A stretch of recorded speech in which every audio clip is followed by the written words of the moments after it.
Her father sold her on a Tuesday, in the gravel courtyard of Ashby Hall, before the dust of the Duke's carriage had settled. He did not call it a sale. He called it a generous match. He called it providence. He called it many things in the polished voice he used for visiting clergymen. But Beatrice Ashby, watching from the window of her sick room on the second floor, knew the shape of a sale when she saw one. She had been keeping her father's ledgers in secret for 2 years. She knew how he spoke when money was owed, and how he spoke when money was being moved. And she knew the difference between the words a man chose for a daughter and the words he chose for a debt. "Bring her down," her father said. Beatrice's maid, Mary, set down the hairbrush and would not meet her eyes. "He has not even come inside," Beatrice said. "Your father wants you on the gravel, miss." "On the gravel?" "In the chair, miss. He says the Duke must see the chair from the window of the carriage. He says it must be the first thing." She let her hands rest on the arms of the chair. The wood was cold under her palms. Her right leg, from the knee down, was still strapped in the brace her cousin's physician had ordered the morning after the riding accident, 2 Octobers ago. The brace she had stopped needing 11 months past, which her father had insisted she continue to wear in company. There were 2 truths about Beatrice Ashby, and only one of them belonged to her family. The truth they used was that she could not walk. The truth she kept was that she could. Slowly, with care, on level ground, for short distances, and that she had been measuring her steps in the locked passage between her sick room and the linen press for nearly a year, while no one was looking. "Mary," she said. "Miss? Has he made you swear anything today?" "Only what I swear every day, miss, that you cannot stand." "Thank you for not making it a longer list." The wheelchair was carried down the staircase by 2 footmen. She held her hands folded in her lap and did not look at the portraits as they passed. Her mother had been removed from the long gallery the year after the accident. A small act, easily explained, but Beatrice had noticed. She noticed many things she was not meant to notice, and she had learned to keep that fact off her face. Her amber silk shawl, the one her mother had left her, slid against the brace as the chair tipped on the landing. She caught it. The footman apologized. She told them not to be concerned. She had learned to apologize to servants for the inconvenience of being carried. It embarrassed everyone less. The autumn air struck her like a thrown sheet of water, colder than she had expected, sharper, brighter. Wood smoke from the kitchen chimney, crushed apples from the cider press, the smell of horses that had been driven hard and not yet rubbed down. She breathed it in and felt, for the first time in 2 years, the precise sensation of being outside her own house. She closed her eyes for a half-second, only that, before she remembered who would be watching, and opened them again. The Duke had not yet stepped down from his carriage. The carriage itself was a thing of restraint, black lacquered, plain at the doors, the Ravenmere crest small enough to be missed from across a yard. A carriage that did not announce itself. 2 greys in matched harness, sweat dark on their necks. A coachman in dark blue. A single outrider holding the leads, not speaking, not looking at the house. They had come fast. They had come fast, and they had not stopped to make themselves presentable, which told her something about the man inside that her father had not understood when choosing him. Her father had positioned himself in the center of the courtyard, his hat in his hand, his smile composed. Her uncle Lionel, the architect, she suspected, of every line of the contract she had not been permitted to read, stood at her father's right shoulder, 2 steps behind. Her cousin Charlotte stood at the door of the house in a peach-colored morning gown that did not suit the weather, watching the carriage door with the expression of a woman who has been promised a play she very much wishes to see. The footman wheeled the chair into position. Beatrice felt the small jar of stones beneath the wheels, the way the chair settled an inch lower at her left side because the gravel had been raked unevenly in haste. She did not adjust herself. She kept her hands folded. "He must come down," her father said, under his breath, to no one. He must come down and look at her and see. The carriage door opened. The Duke of Ravenmere stepped out with the unhurried movement of a man who did not borrow his height from his title. He was tall, broader through the shoulders than the cut of his travelling coat could disguise, and he had the careful, level stride of a man who had spent more hours of his life on his feet than seated. Dark hair, cut shorter than fashion, a face that had been weathered by something other than ballrooms. 28, perhaps. Beatrice was 26, and had stopped being able to estimate ages with confidence after her own had stopped showing on her, and she thought, with a small, foolish flicker of vanity she had not felt in months, that she would have liked to meet him in the year before the accident, when she had still been a girl who walked into rooms. He did not bow at the carriage. He did not bow toward her father. He looked first at the horses, ran a hand once along the nearer grey's neck, said something quiet to the coachman that Beatrice could not hear, but that ended with the man nodding and beginning to unbuckle a cheek strap with relief in his hands. Then, and only then, the Duke turned to the courtyard and took in what had been arranged for him. His eyes did not move first to her father. They moved to her. Beatrice held her face composed. It was a face she had practiced in the mirror of her sick room, a face that said, "I am a piece of furniture. Please conduct your business above me." A face she had perfected for visiting solicitors, for the family physician, for the curate. It was the only armor she had, and it had served her well for 2 years. She put it on now, smoothly, and looked back at him over the gravel. The Duke's expression did not change, but something in the way he held his shoulders did. He had been a man arriving at an obligation. He became, in the space of one breath, a man assessing an injury. Not hers. The arrangements. He had seen what she had seen, the chair on the gravel, the window angle, the staging of it, and he had understood, in less time than it would have taken her father to clear his throat, what kind of household he had driven into. "Your Grace," her father said, stepping forward. "Welcome to Ashby Hall." The Duke walked past him. Beatrice's father, mid-bow, blinked at the patch of air the Duke had occupied a moment before, and then lifted his head and watched, as everyone in the courtyard watched. The Duke of Ravenmere crossed the gravel in 7 long strides and stopped directly in front of his bride. He did not speak first. He looked at her, not at the chair, not at the brace, not at the angle of her foot. At her face, full on. The way a man looks at a person to see whether they are still inside the place they have been put. Beatrice felt the look land.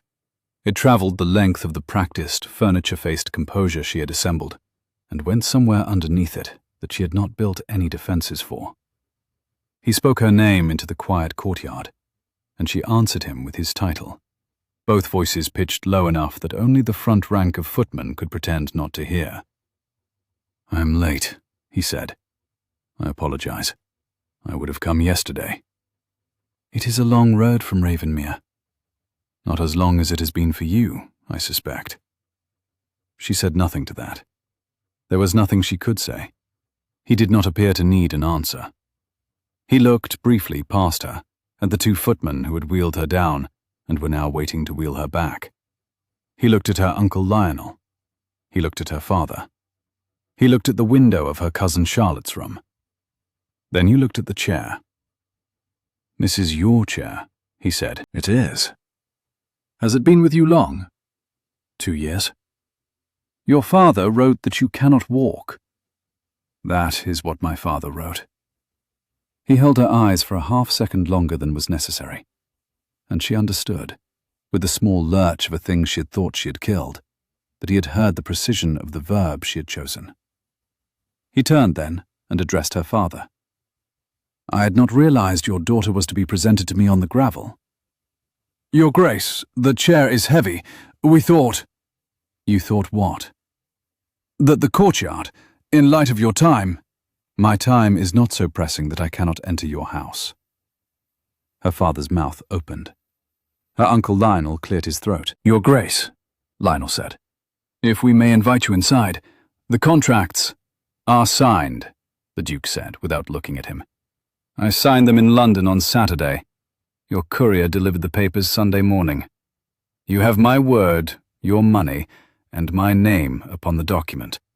The thing remaining in this courtyard is not a contract. It is a woman in a chair on cold gravel in October, without a coat." He shrugged out of his traveling coat as he spoke. He did it without ceremony, without the flourish a man would have made of it had he been attempting a gesture. He simply removed it, because it was no longer his, and was now something that needed to be on her shoulders. He stepped behind the chair, draped the coat carefully over her, settling the collar so that it did not press the brace against her skin, and then came back to stand in front of her. The coat smelled of leather and cold horses, and something resinous. Not pomade, not cologne. The kind of smell a man acquires when he spends long days outdoors and brings the weather home in his clothes. It weighed on her shoulders. She had not been warm out of doors in 2 Octobers. She did not allow her eyes to close again. He gave her her name again, and she gave him his title, and the formal exchange was the only fragment of ceremony that the courtyard would receive that morning. "With your permission, I will lift you from this chair and set you in my carriage. We can discuss arrangements on the road." "Your Grace," she said carefully, "I have men who can—" "I do not doubt that you have men who can. I'm asking your permission to do it myself." There was a small, terrible silence in the courtyard. Her father's mouth was still open. Her uncle Lionel was, for the first time since she had met him, not certain what to do with his hands. Charlotte had stepped onto the gravel and stopped, having clearly intended to be helpful in some performance of her own, and discovering, mid-stride, that the script she had imagined was no longer being staged. Beatrice looked up at the man she had married 3 days ago, in a document she had not been allowed to read. "You have it," she said. He bent. He did not bend in the apologetic way men bent over invalids, the half-stoop that signaled both effort and condescension. He bent the way a man bends to lift a thing he respects. One knee on the gravel, no flinch, eyes level with hers. His hand slid under her knees and the other behind her shoulders.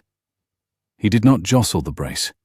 He did not press the bruise along her left ribs that no one in this courtyard knew about except for Mary. He stood, easily, as if she weighed nothing he had not lifted before, and turned, with her in his arms, in front of her father, her uncle, her cousin, the 2 footmen, the coachman, the outrider, the kitchen boy peering from the area steps, and the maid at the linen press window, whom Beatrice could see only because she was being held high enough to see. He carried her across the gravel. She felt the precise distance between his chest and hers. She felt the careful hold beneath her knees that did not allow the hem of her gown to ride up. She felt the steadiness of his stride, which did not adjust to the gravel, because his legs were strong enough that the gravel did not need to be adjusted to. She felt, against her cheek through the fabric of his shirt, the rapid, steady thump of his heartbeat, faster than his face had let her think it was, slower than her own. She kept her eyes on the open carriage door. He spoke her name once he had her settled, and she answered him in the same low tone, and only then did he allow himself the small surprise of remarking on her weight. "You are lighter than I expected." "I have not been outdoors in some time." "That," he said, "is going to change." He set her down on the velvet seat, as if she was something he had been carrying carefully through weather. He arranged the coat around her again. He took her cane from the footman who came forward with it and laid it across her lap, where she could reach it. Then, only then, he turned to her father in the doorway of the carriage. He addressed her father by name, and her father answered with the title in the wary half-bow of a man who had already lost the morning. "You will send her belongings to Ravenmere by the afternoon coach. Her maid will travel with us. Her physician's notes, all of them, including the originals from 2 years ago, will be in the parcel. If they are not, I will return for them myself. We are clear?" "Your Grace, the celebration." "There will be no celebration today. My wife had prepared. Your wife may keep her preparations. My wife and I are leaving." He stepped up into the carriage, took the seat opposite hers, and pulled the door shut himself. The coachman was already on the box. The horses were already turning. Through the small window of the carriage, as they rolled out of the gravel courtyard of Ashby Hall, Beatrice saw her father, her uncle, her cousin, all standing on the gravel exactly where the chair had been, in the precise positions in which the Duke had left them, as if a stage manager had walked off mid-rehearsal and taken the only candle. She closed her eyes for the half-second she was permitted and opened them again. The Duke was watching her. He gave her her name across the carriage, and she gave him his title, and the small ritual seemed to be the way he needed to begin every honest sentence to her. "I owe you an apology already." "Already?" "I was meant to come yesterday. I drove through the night. I did not stop in the village. I came directly because I had a feeling I ought to come directly. And I find that I was correct. And I find that being correct was not a comfort. Will you forgive the abruptness?" She studied him in the dimness of the carriage. The light from the window cut across his cheekbone and caught the tired skin under his eye. He had been driving since some hour the previous night. He had not stopped to bathe.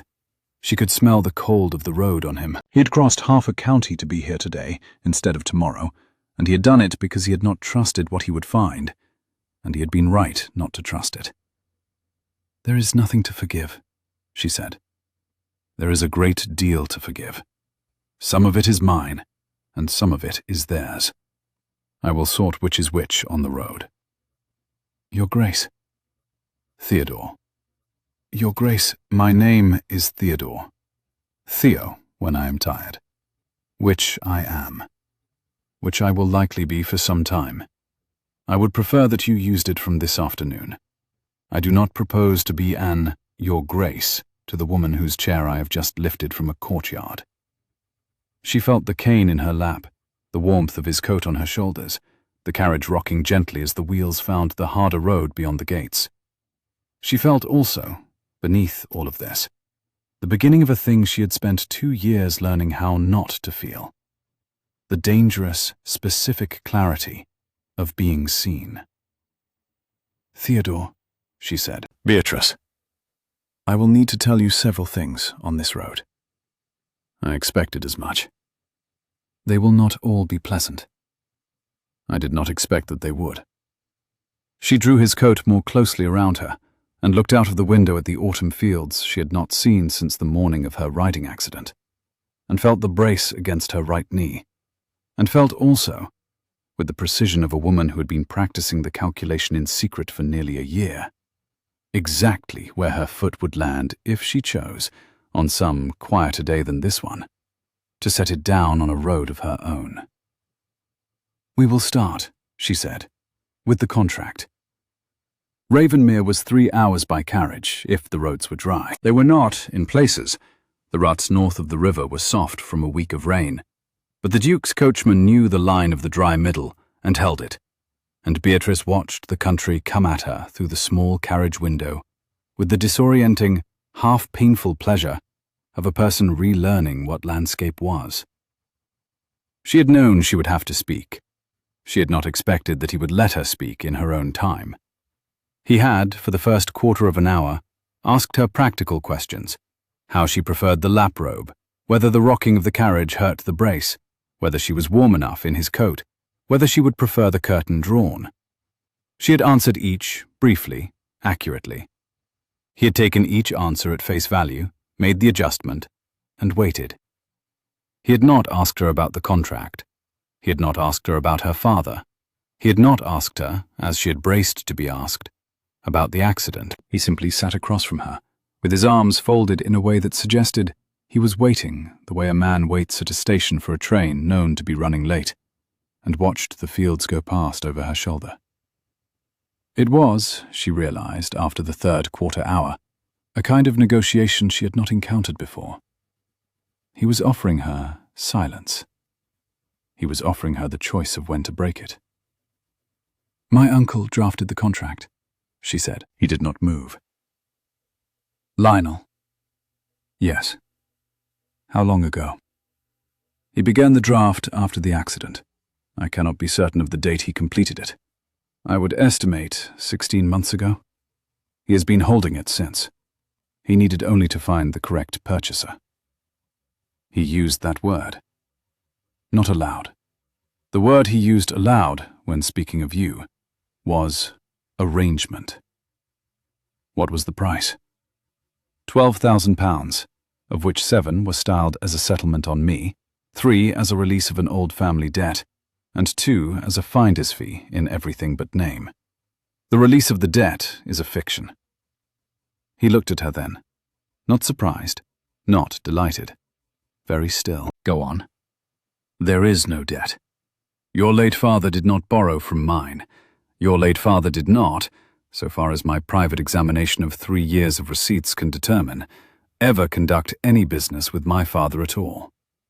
The release of debt clause is the instrument by which my Uncle Lionel intends to collect the £3,000 that, by the contract's structure, would be paid to the estate of Ashby Hall.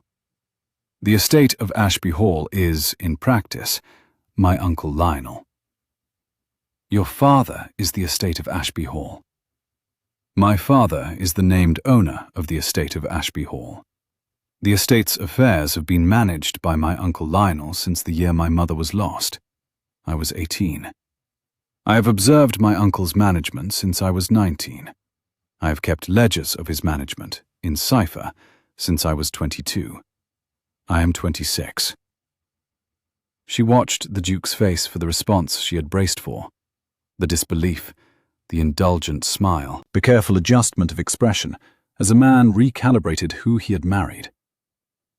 None of those came. He let his head tip slightly to one side. He looked, briefly, at the window.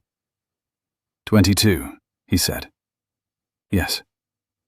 2 years before the accident. Yes.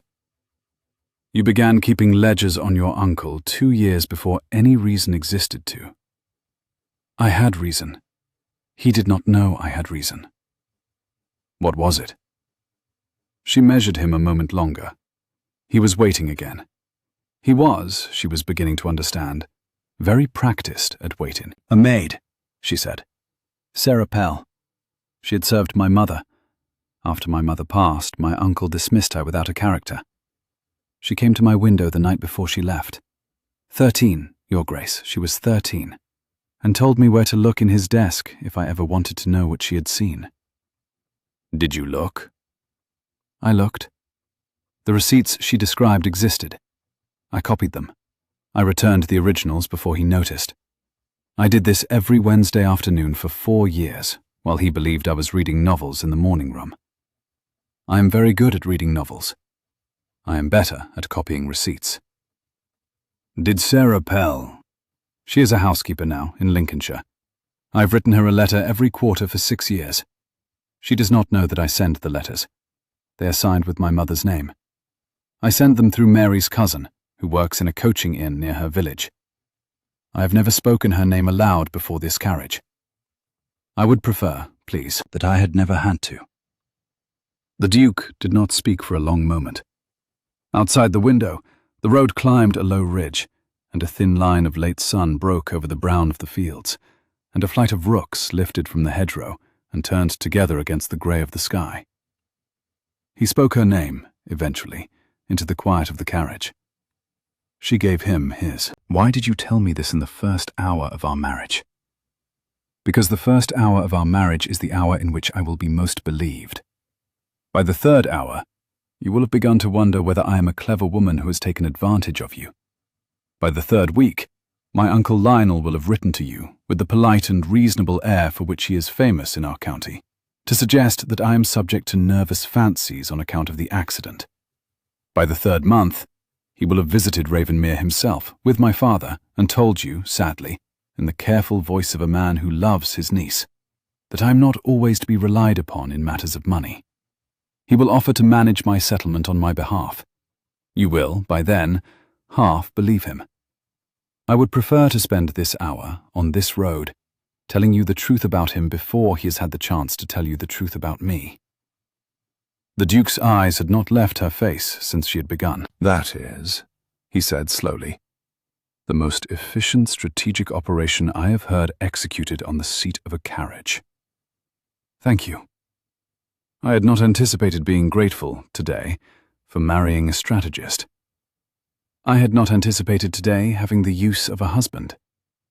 He looked at her, really looked at her, not at the brace, not at the chair he had lifted her from, and a small, dry, surprised smile touched the corner of his mouth, and did not become a laugh, because he was, as he had said, tired.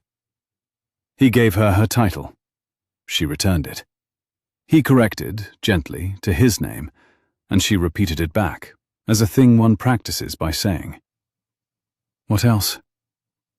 There is the matter of my walking, she said, and let the sentence hang, while he gave her the smallest nod. I can. He was quiet for the space of a turn of the wheels. How much? Short distances, with care.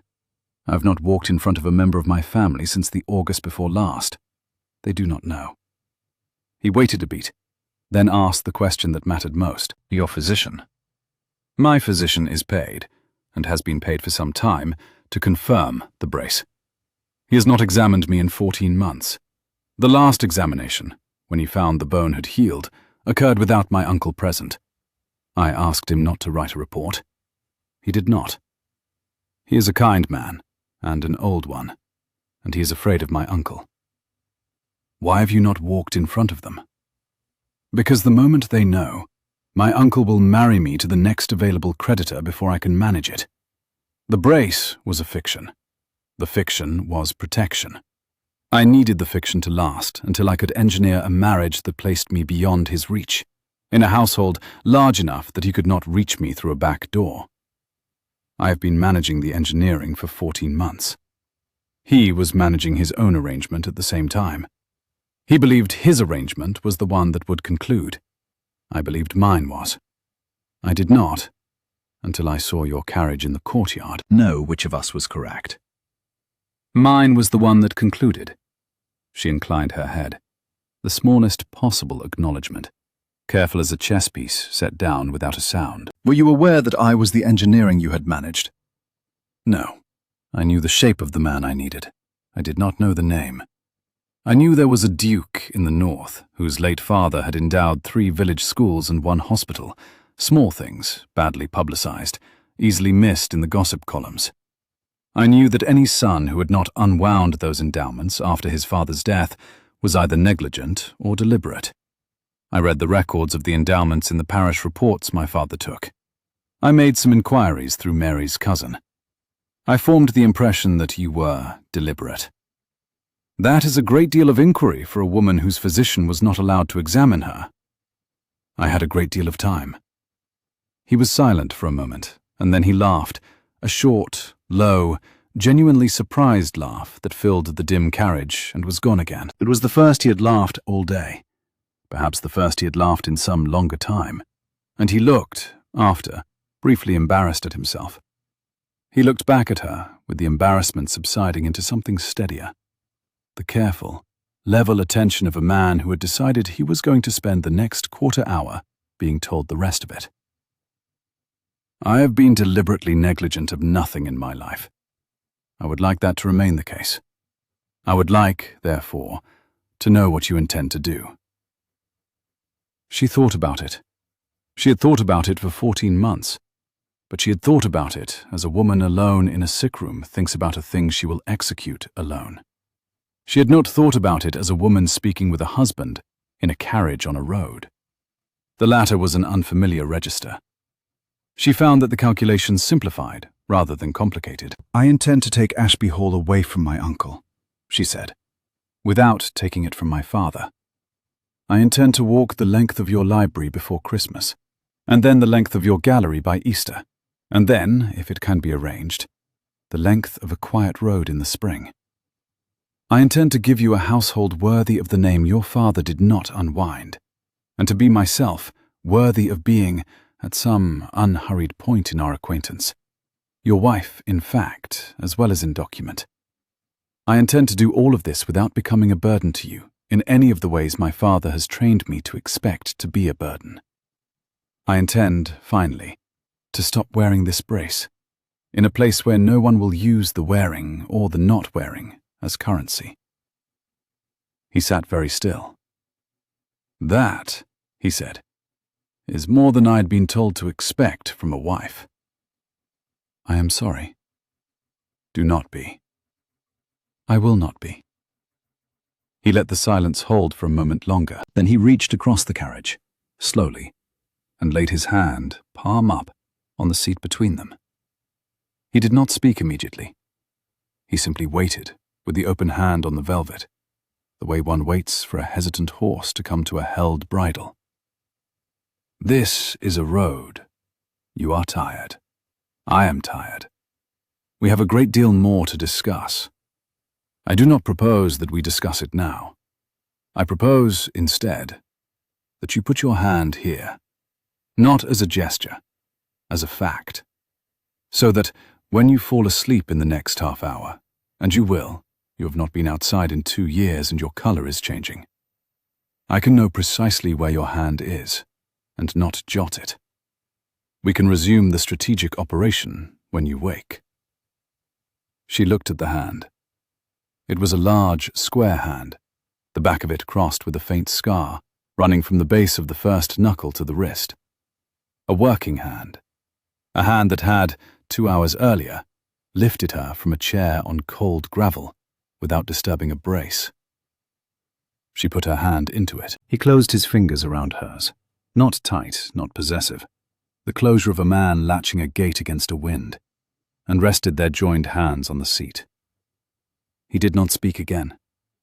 He looked out of the window and let her not speak. She did not, in fact, fall asleep in the next half hour. She fell asleep within 4 minutes. When she woke, with the carriage stopped in the courtyard of Ravenmere and the autumn light gone almost orange in the western sky, his hand was still around hers, and he was sitting forward to spare her the angle of the cushion, and the brace had not, in 3 hours of road, pressed once against her bruised knee. Ravenmere was not what she had been told to expect. She had been told, by her uncle, to expect a great cold cathedral of a house, the seat of a man too proud to remarry after his first wife's death, kept by a skeleton staff, run on a strict bell. She had been told this by a man who had never been to Ravenmere and had no source for the information beyond his desire to deliver his niece into an austerity that would render her grateful. What she saw, when the Duke opened the carriage door and the courtyard came into view, was a long, low, warm-stoned manor with 3 rows of mullioned windows lit from within against the early dusk, smoke from 4 chimneys, 2 dogs of an unimpressive but enthusiastic breed coming around the corner at speed, a housekeeper on the steps with her apron still on from the kitchen, a steward standing 1 step behind, and a small congregation of staff who were attempting, badly, not to crane their necks at the carriage door. "Mrs. Heaver," the Duke said before he stepped down.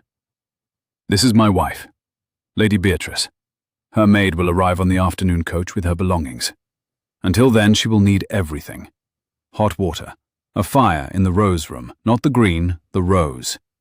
Soup, not a meal. Send for Dr. Wykeham in the morning, not this evening.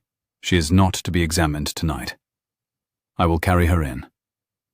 The housekeeper, round-faced, perhaps 50, eyes sharp under the practiced calm of a woman who had managed a great house for 30 years, said only, "Your Grace," and turned, before he had finished speaking, to set the orders moving. The Duke stepped down. He did not, this time, ask Beatrice's permission. He stood at the open carriage door and held out his arms in the precise, quiet way of a man whose request has already been made.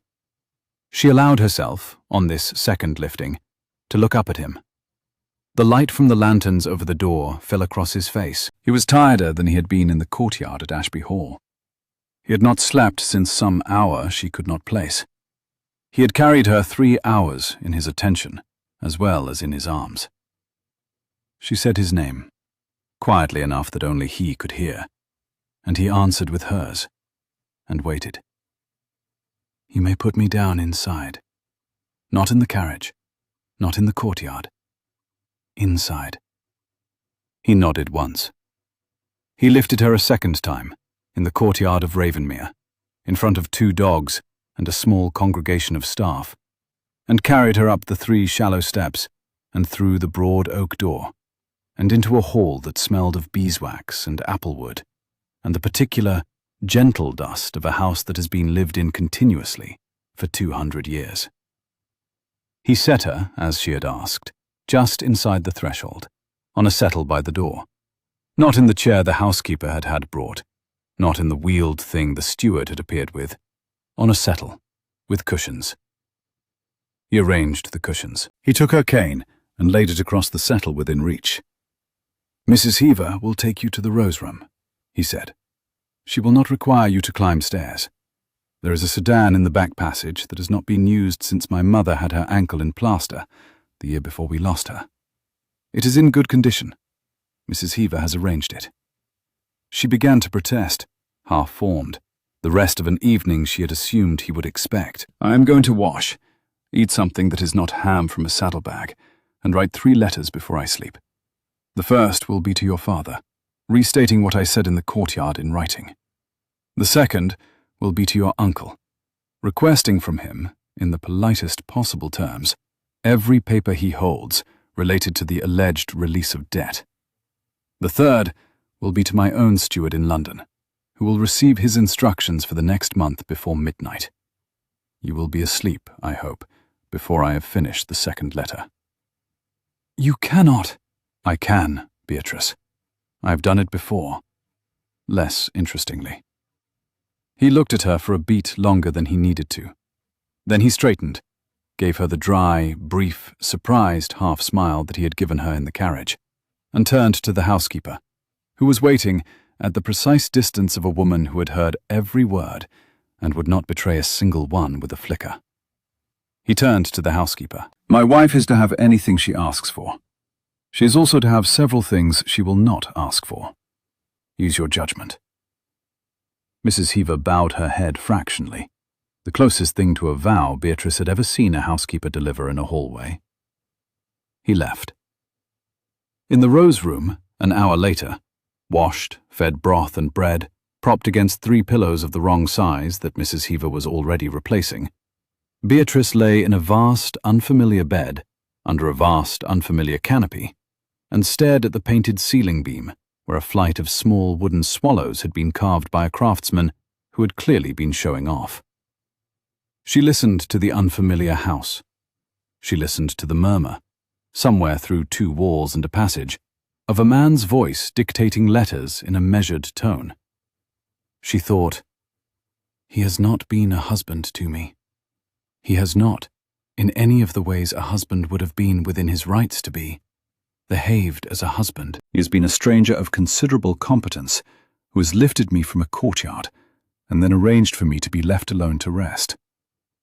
She thought, "I have, in the matter of a marriage I did not choose, accidentally chosen extremely well." She thought, "I will sleep until morning, and I will begin tomorrow by walking, slowly, with care, on level ground, for short distances, across the floor of the rose room, to the window, where I will see whatever weather the morning brings. I will choose what he sees of that, and when. I will choose. I have not chosen, in the matter of my own legs, for 2 years." She closed her eyes. She slept. She did not wake until 10 the following morning, which was longer than she had slept at one stretch in 18 months. And the first thing she saw, when she opened her eyes, was a small bowl of late autumn roses on the windowsill, yellow at their cores, edged with a faint, tired pink. And beneath them, on a folded slip of cream paper, in a strong, square hand, the word, "Walk when you are ready. T." She walked. She walked from the bed to the window. 6 steps, with the cane, slowly. The carpet was thicker than she had grown used to at Ashby Hall, and the cane sank into it more than she had expected. But she made the 6 steps without letting the brace take her weight. The brace was loose this morning. She had loosened it herself before sleeping, and Mary, arriving from Ashby Hall on the evening coach, as the Duke had stipulated, had not been told to tighten it again. And she stood, when she reached the window, with her free hand braced against the stone of the sill, and her breath coming a little too fast, and looked out at Ravenmere in its second morning of being hers. A garden, frostbitten, walled. A long, low orchard behind it, the last of the apples not yet picked. A drive curving out under elms. A pond she had not seen the night before. A man in an undyed shirt, sleeves rolled to the elbow despite the cold, splitting wood on a stump by the orchard wall. Splitting it badly, she noted, with the precise attention she gave to all things she was not supposed to be observing. He had a steward's posture, but a steward would not be splitting his own wood. He had a duke's height. He had a duke's shoulders. The duke had, apparently, decided to start his second day at home in his own woodyard, which told her a thing she filed away in the same drawer with the smallness of the Ravenmere crest and the carriage door. He looked up. He saw her in the window. He set the axe down, carefully, into the splitting block, head buried, and lifted his hand once, in acknowledgement, the way a man acknowledges a sail at the horizon. Not a wave, an acknowledgement. She lifted her hand, against the cold stone of the sill, in return. He bent to the axe again. She watched him for 2 full minutes, long enough to confirm that the wood-splitting was indeed terrible, that he was learning a thing he had never had reason to learn, that the steward, observing from the corner of the orchard wall, was twice trying not to laugh. And then she walked, 6 steps back to the bed, sat on its edge, and rang for Mary. "Miss," Mary said, before Beatrice could speak. "I am not to call you Miss any more. Mrs. Heaver has made it very clear." "Your Grace, then?" "Yes, Your Grace. It will take me a week." "Take a week." "Mary, I have a great deal of letter to write today." "Yes, Your Grace." "Bring my desk, please, such as it is. There must be something in this room. I want pens, ink, and the paper that does not have my uncle's crest on the watermark. I do not propose to write a letter on my uncle's paper for the rest of my life." "Yes, Your Grace." She addressed Mary once more by name as the maid reached the door, and Mary turned with the same quiet acknowledgement. "Your cousin at the coaching inn, Mary. The letters to Lincolnshire have been going out under my mother's name. I will write the next one this morning, in my own hand, signed plainly. Will he carry it without asking the question I think he will wish to ask?" "He will carry it, Your Grace. He has been carrying them for 6 years without asking. He will not begin now." "Did you know what was in them?" "I had a feeling, Your Grace. I asked my cousin nothing. He told me less." "Yes, Your Grace." Mary bobbed. Mary went. Beatrice sat in the morning light and watched the Duke, 2 stories below, pretend, for the second time in her acquaintance with him, that he was not a duke. The first week at Ravenmere settled around her in increments she had not, in 2 years of sick-room calculation, learned to anticipate. Her sick-room at Ashby Hall had been a room of subtractions. What she could not do, what she could not be seen attempting, what she must not be observed reading. The Rose Room at Ravenmere added back, by quiet daily increments, the small permissions a person required in order to remember that she was a person. Mrs. Heaver brought her hot water at 6, before the household stirred, because Beatrice had mentioned, only once, that mornings had been the hour at which she had felt most like herself, and Mrs. Heaver, who had taken in this fact at the same instant she had taken in the question of which fire to lay first, had adjusted the schedule of 3 under-housemaids to ensure that hot water arrived at the Rose Room door at 6 precisely. Mary, who had at first been startled by the early summons, was within 4 mornings rising at 5:30 from genuine inclination, and within 7 was the principal beneficiary of a kitchen maid named Annie, who had, with the swift instinct of staff for staff, decided that a lady's maid travelling alone from a sick room required, of all things, the tea poured first. The walls of the Rose Room were papered, Beatrice discovered, in a faded yellow rosebud pattern, the exact shade of a thing slightly forgotten. The ceiling was beamed with the small wooden swallows. There was a fire grate of black-veined marble, a writing desk with 1 drawer that did not close perfectly, 2 armchairs upholstered in a brown velvet that had been new perhaps 30 years before, and had been maintained by Mrs. Heaver with the careful, unsentimental craft of a housekeeper, who did not believe in replacing what could be brushed. There was a window seat, with cushions that had been slept on by, at minimum, 6 dogs across 2 generations. A writing slope of inlaid walnut, a small bookshelf of indifferent novels that someone had clearly assembled at random for the comfort of a guest who might want a novel without thinking too hard about which one. There were no portraits. There was a single mirror, oval, mounted at the height of a standing woman, set into the wall opposite the bed, in such a position that anyone seated in the bed would not, by accident, look up and find herself there. Beatrice noted the mirror's placement with the particular attention she reserved for kindnesses that had been thought through. The garden at Ravenmere fell, terrace by walled terrace, from the south side of the house down toward the orchard and the long meadow and the river beyond.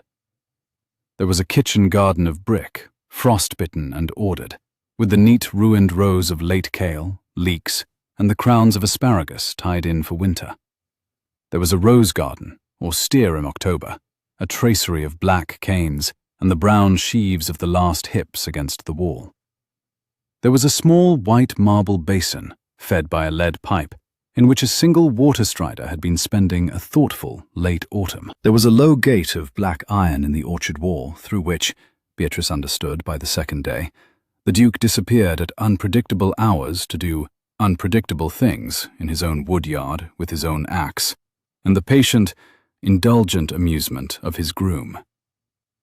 Beatrice walked, at first, only inside. She walked from the bed to the window of the rose room, 6 paces, then back. Then, on the 3rd afternoon, from the bed to the door, 11 paces. On the 4th, from the door of the rose room to the door of a small dressing room across the corridor that Mrs. Heaver, with the same uninflected efficiency, had had cleared for her use. Then, by the 7th day, the corridor itself, from the rose room door to the head of the back stairs, a distance of 42 paces, which she walked twice before sitting down on the upper step and laughing, very quietly, into her own sleeve, because she had not in 2 years walked 42 consecutive paces, and had now walked 84. Mary, who watched all of this from the doorway of the rose room with her arms folded into her apron and her face very carefully held, did not cry. She had been ordered by Beatrice on the morning of the 2nd day not to cry. She did not cry. She did, however, on 3 separate occasions in the first week, vanish into the linen press for a quarter of an hour with a piece of mending she did not, in fact, need to attend to, and emerge with her eyes very bright and her chin very firm. And Beatrice did not, with the courtesy due to a maid who had kept a great many secrets for a great many years, ever ask her where she had been. The household at Ravenmere had a rhythm that did not require Beatrice's instruction in order to assemble itself around her. This was, she understood by the end of the first week, a household that had been managed for a long time by a woman who knew how to manage it without consulting a master, because the master, having installed Mrs. Heaver in her position 12 years previously, had then had the sense to leave her to her work. The kitchens ran to the hour. The fires were laid by an underfootman named Edwin, who, at 14, was already so silent that Beatrice did not at first realize a fire had been laid until she saw the new flames.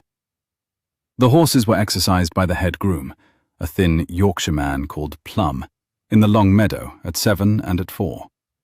The dogs, 2 unimpressive lurchers named, with the Duke's particular brand of unceremonious accuracy, Mr. and Sir, circulated through the house and the yards and the orchards in long, optimistic patrols, and were so consistently, gently rebuffed at the door of the rose room by Mary, that they took, by the 5th day, to lying outside it in the corridor as a matter of established right. Beatrice's belongings arrived from Ashby Hall on the afternoon coach, as the Duke had stipulated, and then continued to arrive, in smaller parcels, for the next several days, in a steady trickle that Beatrice eventually understood to be the result of Mary's cousin, the coaching innkeeper, having taken it upon himself to send on, with each subsequent coach, anything he believed Beatrice had been unjustly deprived of. There was, in this manner, a small green leather book she had not opened in 3 years, a glove that did not match anything else, 2 combs of horn she had been certain her uncle had thrown away the morning after the accident, and one slim, cloth-bound volume of a poet she had read aloud to her mother on the last summer of her mother's life, which arrived on the 7th day with no note, and which Beatrice held against her chest in the rose room for one long, uninterrupted minute, before placing it, deliberately, on the small bookshelf at her bedside, between an indifferent novel and another. The Duke, throughout the first week, conducted himself with the careful attention of a man who had decided that his presence in a room was a question to be answered by the room's occupant, and not by him. He breakfasted alone at 8, at the long table in the great breakfast room, until the morning of the 4th day, when Beatrice walked, on her own legs, with the cane, slowly down the back stairs, and presented herself at the door of the small breakfast room. She had not asked permission. She had not informed Mrs. Heaver. She had decided, in the rose room at 7:30, that the small breakfast room was where her place would now be set, and walked to it. Mrs. Heaver, who had been waiting in the corridor outside the great breakfast room, with the expressionless competence of a woman who had foreseen every eventuality, redirected the morning's coffee in the time it took Beatrice to lower herself into the window-seat chair. The Duke, when he came in at 8 as usual, stopped for the precise space of one breath at the door of the great breakfast room, registered the empty table, glanced down the corridor, registered the new arrangement, and walked, without comment, into the small breakfast room, where he sat opposite his wife at the window seat and asked, very calmly, whether she preferred her toast pale or dark. She preferred it dark. He had it dark. He drank his coffee. She drank hers. They did not, in the first morning of breakfast together, discuss anything of consequence. They discussed the colour of the water strider in the marble basin, which the Duke had also noticed. They discussed the swallows in the ceiling beams of the rose room, which he had not seen since boyhood. They discussed, with the careful attention of two people who had agreed without speaking to begin with the easiest possible weather, the difference between Yorkshire bread and Hampshire bread, on which the Duke had unexpectedly firm opinions. They did not, that morning, discuss the contracts, the uncle, the brace, the chair, the courtyard, the lifting, or the question that had been laid, 3 days earlier, in the dim carriage between them in the form of a hand on a velvet seat. After breakfast, on the 4th day, and on every day after, the Duke took his correspondence to a chair he had drawn into the long passage outside the rose room, where he could sit with his pencil and his envelopes within hearing distance of any sound she might make, and yet not, by his presence, oblige her to acknowledge him. Beatrice, who had not been protected by anyone since her mother had been alive, and who had therefore not, in 8 years, been able to distinguish protection from supervision, took 2 full days to recognize that what was happening in the long passage was protection. On the 3rd day, she wrote, on a small piece of cream paper from the writing desk, in her own clean hand, the words, "I have observed, and I am grateful," and slid the paper, folded once, beneath the door. He did not, at any point, refer to it. He did, 2 mornings later, draw the chair closer to the door of the rose room and shift his pencil work by half an hour later, and bring with him a second cup of coffee that he set on the floor by the door, where Beatrice, having walked to the door in the manner that had become her secret morning practice, discovered it, still warm. She drank the coffee. She put the cup back on the floor. She heard, from the chair on the other side of the door, a single, small, dry exhalation that was, in its way, the closest thing to a laugh she had so far heard from the man she had married. She slept that night with the small green leather book beside her on the pillow, and in the morning she walked to the small breakfast room without the cane. By the end of the 2nd week, she was reading the Ravenmere ledgers. She had not asked. The Duke had not, in any morning conversation, suggested that she should. But on the 8th day, when Mrs. Heaver passed through the small breakfast room with a folded letter from London for the Duke's attention, Beatrice glanced, with the trained, unhurried economy of a woman who had been reading her father's correspondence over his shoulder for 7 years, at the seal, and observed, in the half-second before Mrs. Heaver set the letter down, a discrepancy in the handwriting of the address. The London steward had written the direction. A second hand had written the second line. The second hand was an unfamiliar one. The second hand was, in 3 small details, the hook of the letter G, the pressure on the downstroke of the first letter, the specific ink, the precise hand of a Mr. Gristwood, whose 17 letters of correspondence with her Uncle Lionel were, at that moment, copied and folded into the small green leather book beside the indifferent novels in the rose room. She did not, at the breakfast table, allow her face to register what she had seen. She finished her toast. She finished her coffee. She thanked Mrs. Heaver for the cake. She returned, on her own legs, with the cane, to the rose room, and she sat in the writing desk chair and wrote 2 paragraphs, in her own clean hand, that she did not show to her husband for another 6 days, in which she set down, for the first time in language that was not cipher, the precise outline of what she now knew about the relationship between her uncle's London man of business and the people her husband paid to do work in London on his behalf. She locked the paragraphs in the writing desk drawer that did not close perfectly, and she set the small green leather book on top of them, and she walked, slowly, with the cane, down to the small library on the ground floor, where the Duke had said, on the second morning, that she was welcome at any hour to read whatever she found. She found, in the small library, a great deal more than novels. She found, on the long shelf above the fireplace, 3 identical leather-bound ledger volumes, marked in gilt with the years of the past 3 accounting periods of the Ravenmere estate. She found, on the lower shelf beneath, a 4th volume, marked with the current year, half completed in a careful clerical hand. She found, in the desk drawer of the small library, a sheaf of unopened letters that had clearly been set aside by the Duke on the evening of his return from Ashby Hall, and not, in the hurry of the past week, returned to. She found, on a side table, a copy of The Improvement of the Estate, in which the Duke had marked passages in pencil with a precise, intelligent hand. She found, on the windowsill, a small carved wooden horse with 1 ear missing, which had clearly been set down there by a child a long time before, and which had clearly not, in any of the years since, been moved.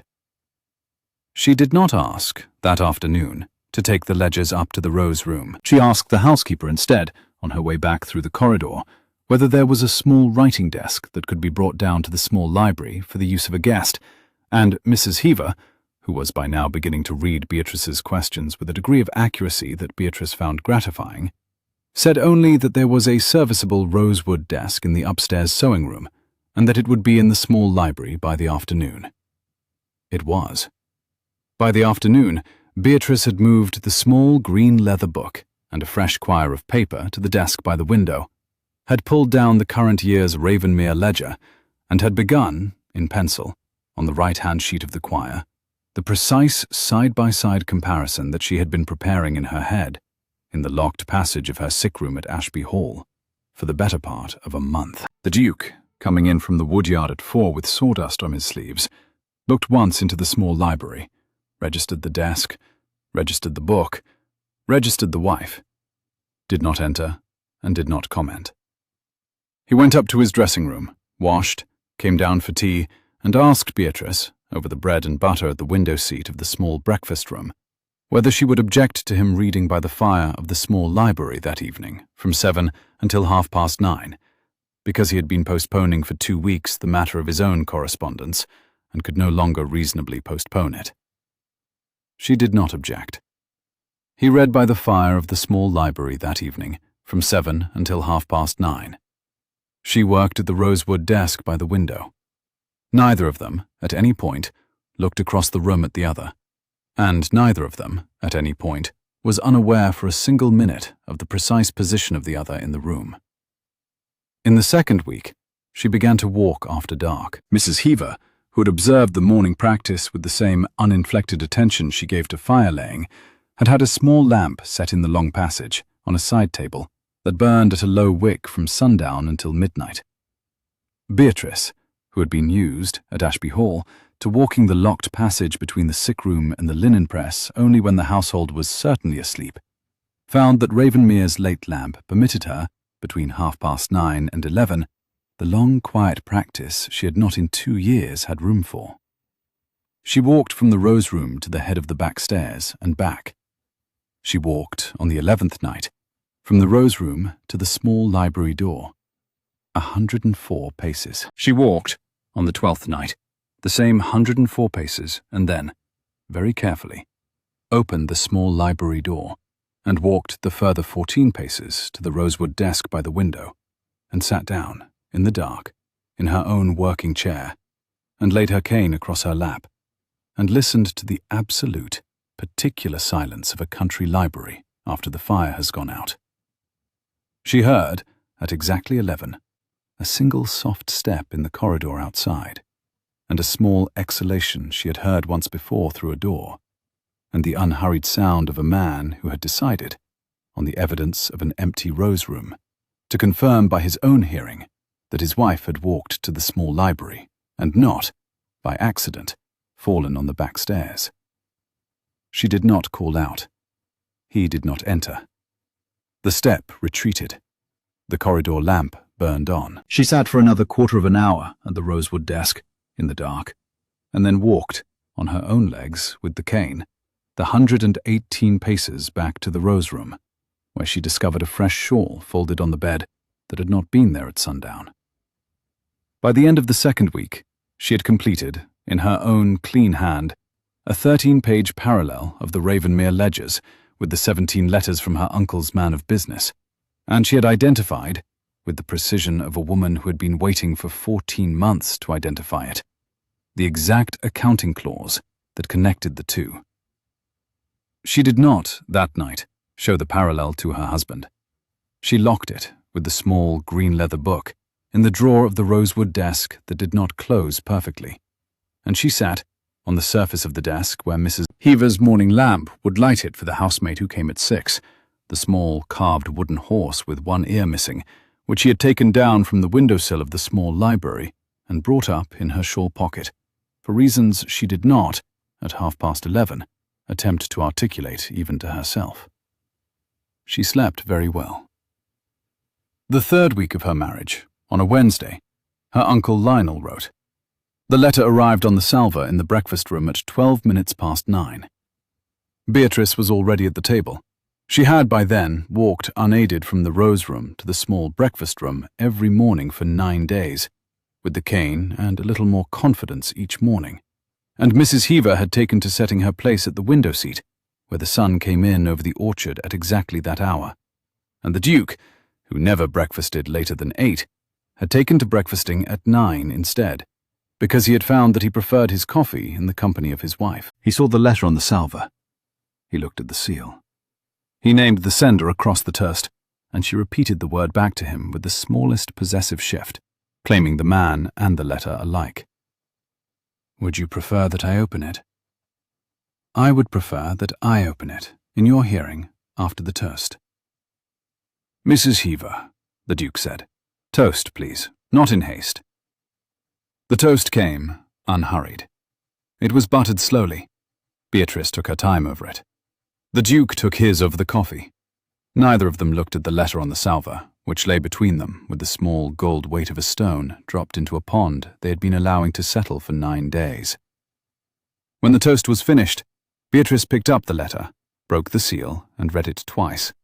Once at the speed at which she would have read it the day she met her husband, and once at the speed she had developed since. She passed it across the table. The Duke read it once. He says you have been seen walking. He says he has been informed by a person he trusts that I have been seen walking unaided in the gardens of Ravenmere on 3 separate occasions. He suggests, with a great show of concern, that this is most surprising.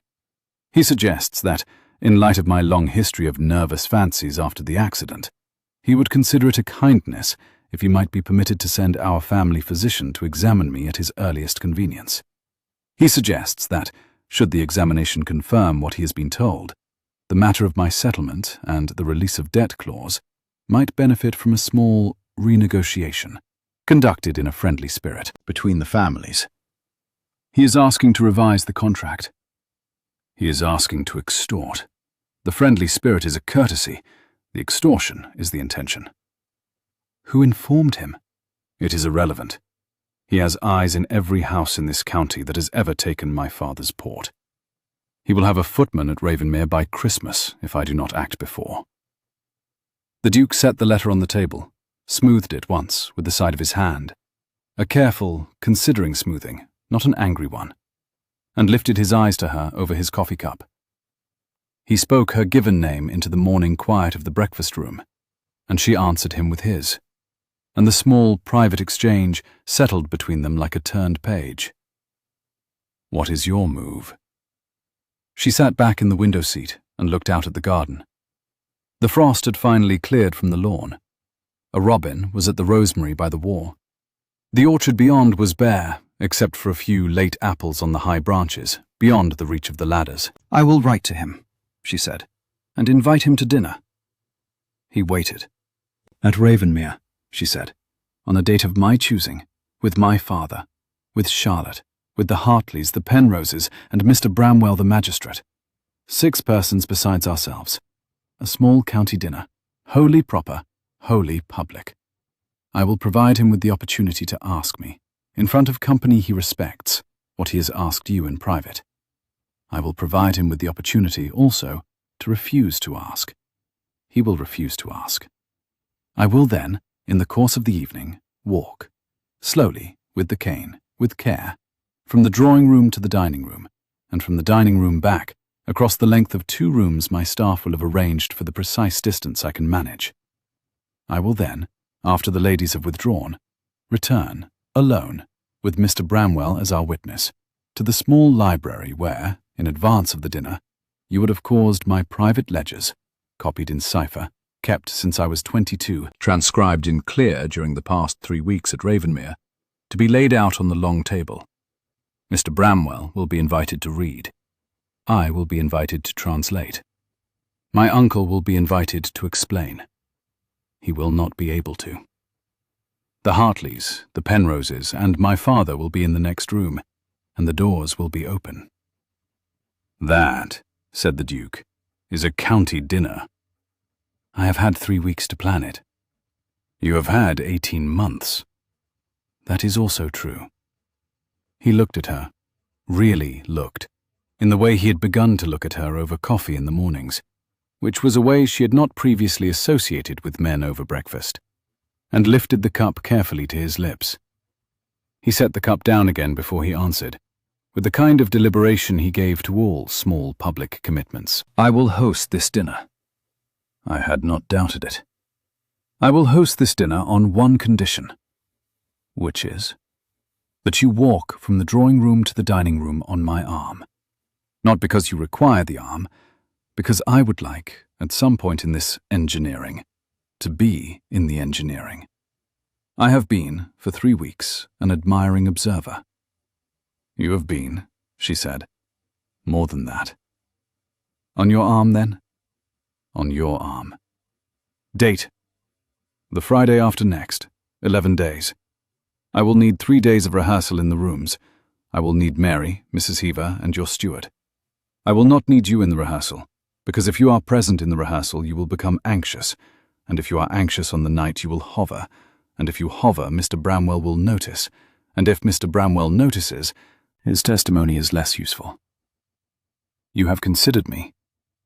I have considered everyone. I am very pleased that I am marrying my wife. You married your wife 3 weeks ago. I am marrying her continuously, Beatrice. It is what one does, evidently, on receipt of evidence. She did not answer that. She did not look at him. She looked down at her toast, which she had finished, and at her hands, which were calmer than she had expected. She felt, distantly, as if she had been handed the weight of a small bird and asked to carry it across a courtyard without dropping it. She wrote the letter to her uncle that afternoon. She wrote it, deliberately, in the soft and slightly anxious tone of the niece he had raised, the tone he expected, the tone he would not question, the tone that would arrive at his desk with the small fragrance of his own success around it. She thanked him for his concern. She acknowledged that she had been, since the accident, perhaps overprotected by her family. She said that she was now, with the help of her husband and his kind staff, attempting some small recovery of strength. She said that she would be very grateful if her uncle could come to Ravenmere, bringing her father and Charlotte, of course, for a quiet country dinner on the Friday after next. She said that the Hartleys had, very kindly, accepted, that the Penroses had also, that Mr. Bramwell, an old friend of her husband's family, would be present, and that she hoped, after dinner, to take her uncle into the small library, in private, where there were certain ledger pages of her late mother's that she felt she ought, at last, to share with him. She used her late mother's name in the closing. She signed it, very carefully, with her own. The Duke read the letter over her shoulder. "That," he said, "is the most impolite letter I have ever read." "Thank you. Your uncle will not see one rude word in it. He is not the reader for whom I wrote it." "For whom did you write it?" "For Mr. Bramwell, who I will allow to read it on the night, after the ledgers, as the closing piece of evidence. He will recognize the courtesy. He will understand, when he reads it, that I knew in advance what I was inviting my uncle to." He spoke her name, and she gave him his, and the brief exchange was, as had become their habit, a request and an answer, compressed into a single courteous beat. "I will help you to the post." He did. He walked beside her, slowly, on the gravel path that ran from the front door to the post pillar, which she had practiced the day before, and she went on his arm for the precise practical reason that the gravel was uneven and she wanted to be unseen when she stumbled, and not for the reason her mouth had given her, which was that she liked the feel of the wool of his coat under her fingers more than she had given herself permission in 18 months to like the feel of anything. She put the letter in the post pillar herself. She walked back without using the arm. He did not comment on the difference. The week before the dinner became, at Ravenmere, a small and quiet operation conducted with the concentration of a campaign. Mrs. Heaver rehearsed the placement of every candelabrum. The steward measured the precise distance, in steps, from the drawing-room hearth to the dining-room sideboard, and reported back to Beatrice that the distance was 31 paces by his stride. Beatrice's stride, she informed him with the dry precision she had perfected over toast, was 3/4 of his. She required, therefore, 41 paces, a number she considered agreeable and would not permit anyone to alter. Mary practiced the unstrapping of the brace beneath the surface of the heavy tablecloth in the drawing-room.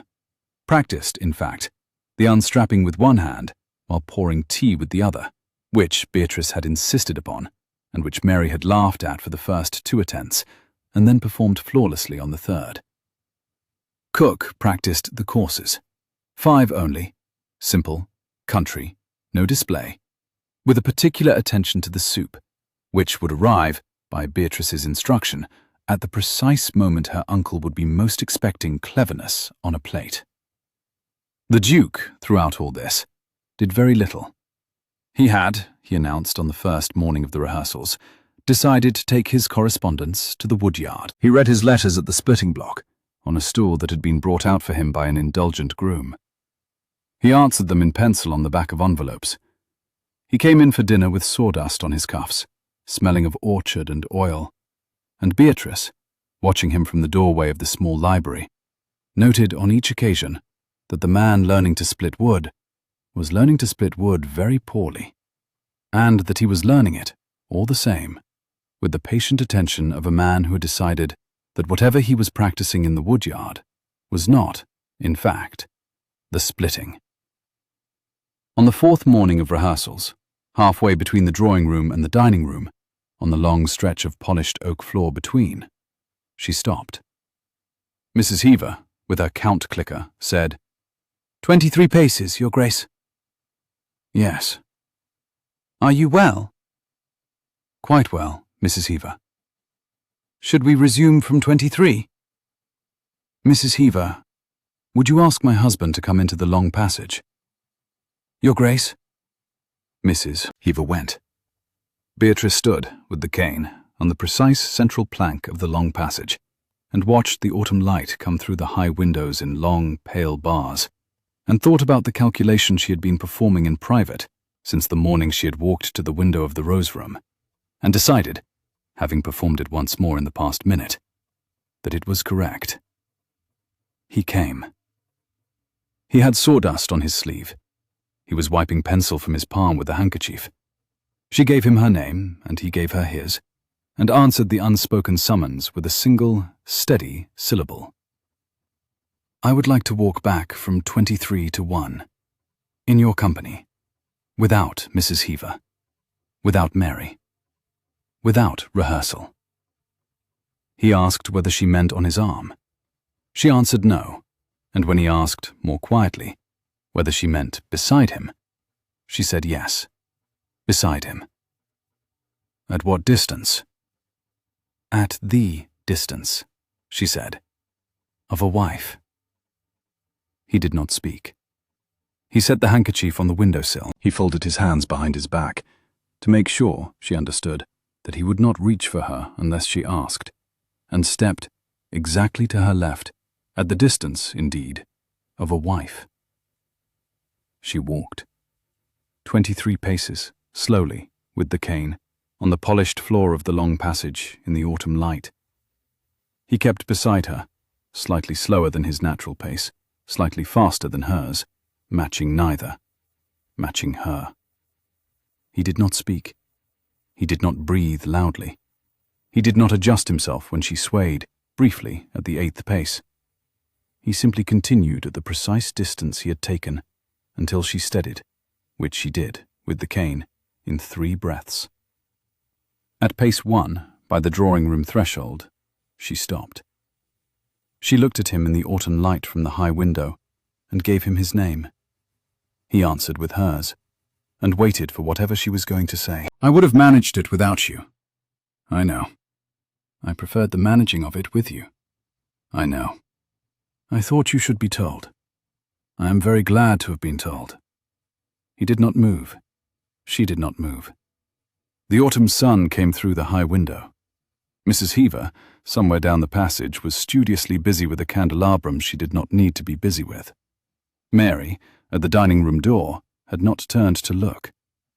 The whole house was conducting itself, with the considered tact of a house that had been learning its mistress for 3 weeks, as if it had not seen anything at all. He raised his hand. He did not touch her face. He laid the back of his fingers against the inside of her wrist, where the cane sat in her grip, and let it rest there for the space of 3 beats. 3 deliberate beats. The kind of touch a man uses when he has decided in advance the duration he will permit himself. Then he stepped away. Tea, he said evenly. In the drawing-room. We resume from 23 after. Yes. He spoke her name once more on the threshold, and she gave him his, and the brief mutual address closed the small ceremony of the morning's walk. You are walking very well today. Thank you. I would like, on a quieter day than this one, to ask you a question. Ask it now. I will ask it on the quieter day. I will answer it on either day. He did not respond to that. He went down the passage, ahead of her, to the drawing-room, where Mrs. Heaver, miraculously, had tea ready. Beatrice walked the remaining 23 paces back, alone, at her own speed, and found, when she reached the drawing-room threshold, that she was breathing harder than she had been breathing for any other reason in the past 3 weeks. She did not, that night, sleep until late. She lay in the rose-room bed and counted, in the dark, the precise number of times the back of his fingers had touched the inside of her wrist, and the precise number of beats they had stayed there, and the precise number of inches he had stood from her on the polished floor of the long passage in the autumn light, and discovered that, for the first time in 2 years, the inventory she was keeping was an inventory of a thing that had happened to her body that she wanted to remember. The Friday of the dinner arrived in a thin, late October fog that broke before noon into a quiet, low autumn sun. Her uncle's carriage came into the courtyard at 6. Her father's came directly behind it. Charlotte stepped down in a gown the colour of cream, chosen, Beatrice noted, for visibility against the dark wood of the hall, and looked at the staff arranged on the steps with the small, brittle smile of a woman who had been promised a different play. The Duke had arranged the staff himself. He was at the door, not on the steps, in his own coat, the dark green one, well cut but not formal, the coat of a man who had decided not to dress to impress his guests. He had Beatrice on his arm. She was in her amber silk, the shawl that had been her mother's, now made up into a gown by a London dressmaker the Duke had sent for in the second week, and the brace beneath the gown was unstrapped. She had not strapped it that morning. She had walked, at her own pace, from the rose room to the hall, 6 minutes earlier than was necessary, on her own legs, with the cane beside her husband. "Mr. Ashby," the Duke said. "Mr. Ashby. Miss Ashby." Beatrice's father said, "Your Grace." Her uncle Lionel said, "Your Grace, Lady Beatrice, we are so glad." "You are most welcome," the Duke said. "Please come in. The Hartleys are already here. Mr. Bramwell is in the small library, looking at something Lady Beatrice has wished to show him before the others arrive." Her uncle's smile faltered for a beat. He recovered. "In the library? Already?" "At my wife's invitation. She and Mr. Bramwell have been corresponding, quietly, since the second week of our marriage." "Have they?" "They have. He is, as you know, an old friend of my late father's. He has been, at my wife's request, conducting a small correspondence with her on certain old matters relating to the family." Her uncle Lionel did, then, in the doorway of Ravenmere, the small thing that Beatrice had spent 18 months waiting to see him do. He turned his face, very slightly, to Charlotte. And Charlotte, who had been instructed by him for 2 years to monitor every alteration in his expression, blinked once. The blink was the confirmation. "Lady Beatrice," he said, how very strong you appear today." "Thank you, Uncle." "You are walking?" "On occasion." "A miracle of recovery. Was it sudden?" "It has been, dear Uncle, a slow and considered recovery, conducted privately, over a longer period than my family has perhaps been told. I did not wish to be congratulated on the steps before I had taken them. My husband and Mrs. Heaver have been very kind. The Ravenmere staff, as you will see, have not asked me a single inappropriate question. I find that the recovery of a woman's strength happens more readily in an environment where it is not, every morning, in question." That is a wonderful sentiment." "It is not a sentiment, Uncle. It is an observation." Well, of course. We must celebrate." "We will. Please, come in. The Hartleys are at the fire. Mr. Bramwell will join us before the soup." She walked, at the Duke's left side, into her own house. Mr. Bramwell, the magistrate, joined them between the soup and the fish, with a small, dry apology for his lateness, and a small, dry compliment for the Duchess on the soup. He was, as the Duke had said, an old friend of the late Duke's, a thin, alert, white-haired man, with the manner of a country lawyer who had spent 30 years quietly disbelieving most of what he had been told. He sat at Beatrice's right hand. He did not look at her uncle at all during the soup. He looked instead at her father, with an expression of polite, intent, gentle attention that Beatrice recognized from the magistrate's bench as the look he wore when listening to an account he had already been given a different version of. Her father drank his soup in silence. The fish came. The mutton came. Charlotte, deprived of an audience, attempted 3 different anecdotes and was politely, briefly, interested in by Mrs. Hartley, who then turned her attention back to the soup tureen. The Penroses spoke of a parish boundary. The Duke, at the head of the table, spoke very little.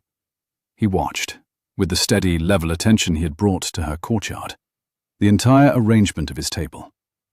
Her uncle Lionel, twice, attempted to draw the conversation toward the matter he had come to draw it toward. Twice, Beatrice did not allow him. The first time, he said, "Your Grace, if I may, the matter of the settlement. There are, we feel, some small clarifications that would benefit—" "Uncle," Beatrice said, gently. We have agreed not to discuss settlements at the table. Mr. Bramwell, will you have a little more of the mutton? The second time he said, Lady Beatrice, perhaps after dinner. Uncle, after dinner, I have asked Mr. Bramwell to join me in the small library. You are very welcome to join us. My father also. Charlotte may wait with the ladies. We will be only a quarter hour. Mr. Bramwell, you are content? Entirely, Your Grace. The mutton was finished. Charlotte, who had been instructed, before leaving Ashby Hall, to remain in any room her uncle remained in, glanced at Lionel for guidance. Lionel did not look back. The ladies withdrew.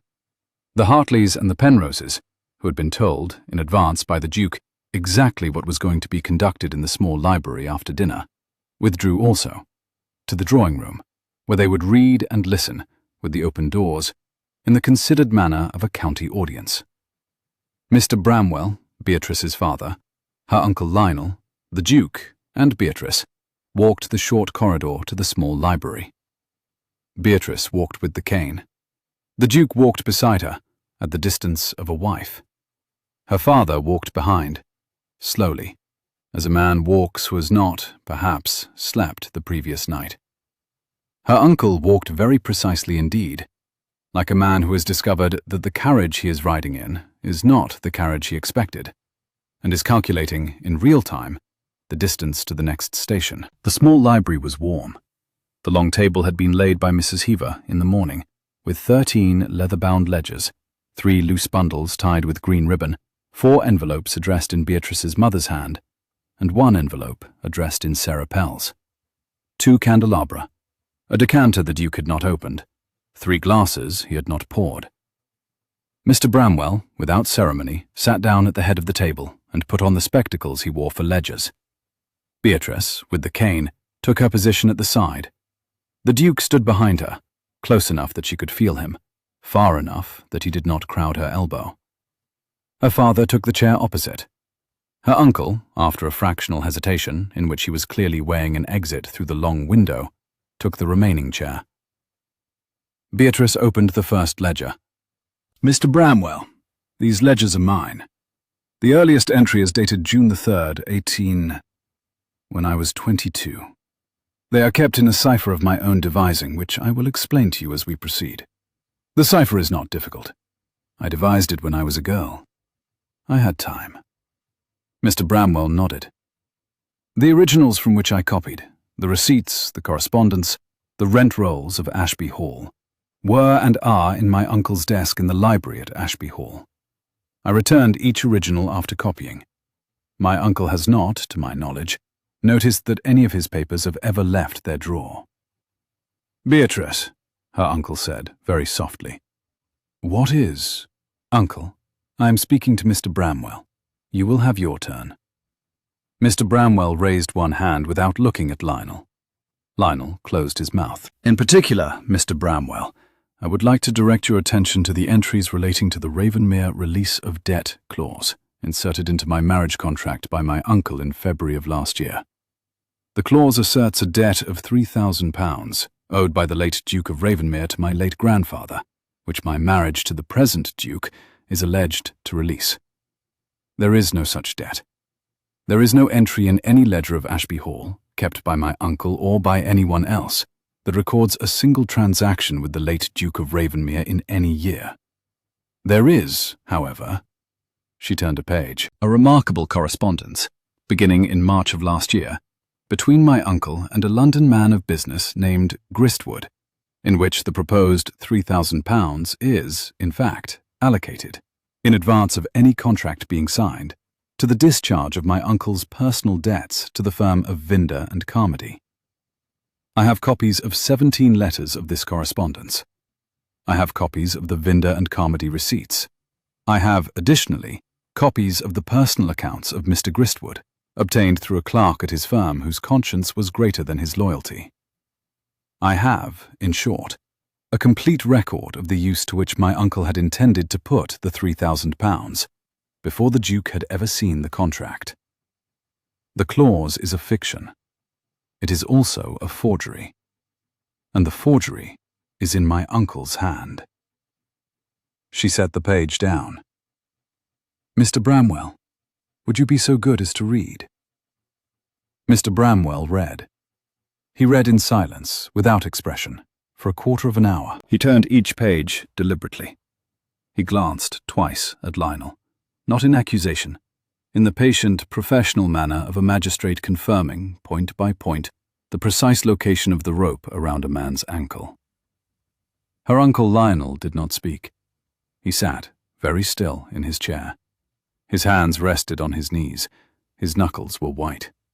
His face, Beatrice noted dispassionately, was the precise grey of the sky over Ashby Hall on the morning of her riding accident. Her father. Beatrice did not look at her father immediately. When she did, she found him sitting forward, both hands pressed flat to the table, looking not at the ledgers, not at his brother, but at her. His mouth was not entirely steady.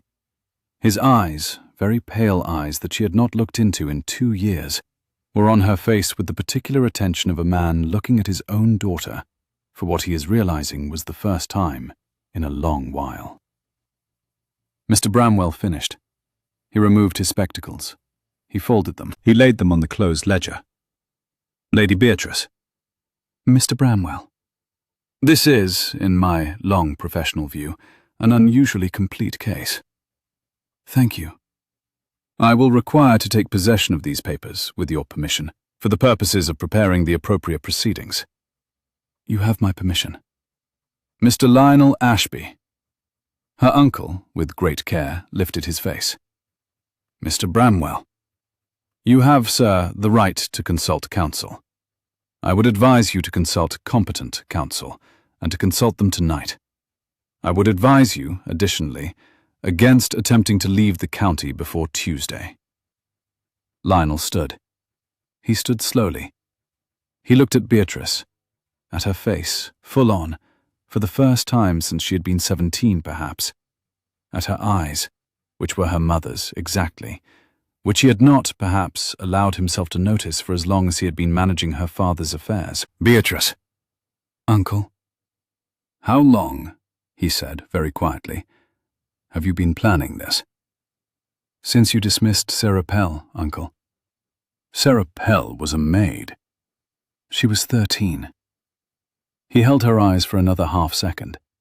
He bowed, a precise drawing-room bow, the bow he had made to her every Sunday morning for 16 years, and walked, without the cane he did not own, out of the library, through the corridor, past the door of the drawing-room where Mrs. Hartley, Mrs. Penrose, and Charlotte sat in a small attentive silence, out of the front door, and into the courtyard, where his coachman, who had been forewarned by Mrs. Heaver of the unlikely possibility, was already turning the horses. Mr. Bramwell let him go. "He will not run, Mr. Bramwell said evenly to the Duke. "He will go home, drink his way through 3 bottles, and present himself at my office on Tuesday morning at 9. I have known him since he was a boy. The bow was the surrender. He does not surrender twice." "You are very certain, Mr. Bramwell." "I am, Your Grace. It is one of the small advantages of having lived in this county longer than most." He gathered the papers. He bowed to Beatrice. "Lady Beatrice." "Mr. Bramwell." "I will call upon you on Wednesday with a cup of tea. The proceedings will be uncontested. The release of debt clause will be struck. The £3,000 will, in due course, return to Ravenmere. I will arrange the redirection of the 7,000 of your settlement, with your permission, into a trust solely under your name." "You have my permission." "I will leave you now to your father." He went. Her father had not stood. He sat, still, with both hands on the table, looking at her. The Duke, at her shoulder, said, very quietly, "I will be in the corridor, Beatrice." "Stay, please." "In the corridor. If you call, I will come. I will not be in the room." He set his hand briefly against the small of her back, the first deliberate touch he had given her in front of another person, and went out, leaving the door open by an inch, and, in the corridor outside, sat down on a chair he must have had the steward place there, and did not, by any sound, intrude. Her father, after a very long silence, said. Her father said her name across the long table, and she answered him with the title she had given no one else at Ashby Hall in many months. How much did you know? Everything, father. Since when? Since I was 22. Some of it earlier, some of it after the accident in particular. He looked then sharply at her. The accident. Father, Beatrice. What about the accident? It does not matter now. Charlotte was a girl. She was envious. She was 20. Uncle Lionel, who knew that the marriage of an unmarried niece would inconvenience his arrangements at Ashby, did not quite discourage what she planned. None of them quite discouraged it.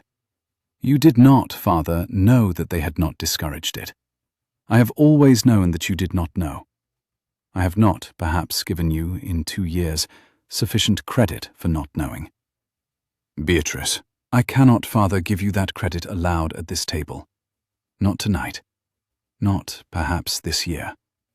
But you should know that I have always known, in the quiet of my own ledgering, the shape of what you were and were not aware of. You were, in the matter of the chair on the gravel, deceived as much as I was. Her father put his face in his hands. He sat that way for some time. Beatrice did not go to him. She did not, also, leave him. She sat at the long library table, with the cane across her knees, and watched her father grieve a thing he had failed to be in time to prevent. When, after some minutes, he lifted his face, she said very calmly, Father. Beatrice. You will live henceforth at Ashby Hall, on a quarterly allowance from my settlement, paid by my husband's solicitor in London. The household will be managed by a steward of Mr. Bramwell's choosing, with whom you will not interfere. Charlotte will be removed, with a settlement, to my mother's family in Norfolk. You will not write to her without my permission. You will, twice a year, in the spring and at Michaelmas, dine at Ravenmere. You will, on those evenings, behave as a father. We will, in the course of years, perhaps, return to something of what we were when my mother was alive. We may not. I am not, this evening, prepared to promise you that we will.